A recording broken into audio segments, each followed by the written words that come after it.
Hey champs, did you receive an email from Social Champ that your scheduled post failed?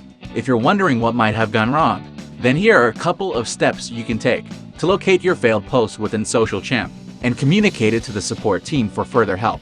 Let's get started. Log into Social Champ and you'll land on the Content dashboard by default. Here you can either directly navigate to the Calendar tab or the Queue tab. Let's say you click the Calendar tab. You have to select the social profile from the left panel first. Click the Failed tab at the top and look for the failed post. Once located, click the post, and you will be able to see the error message generated. Another method of locating your failed post is through Queue. You can click the bell icon at the top right corner, click the failed post notification, and you will be redirected to the Queue tab.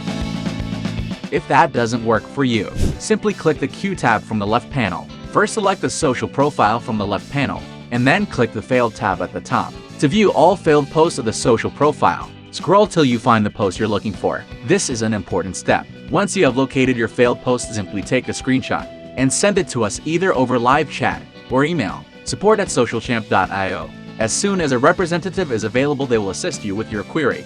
Great work! Now you know how to locate failed posts.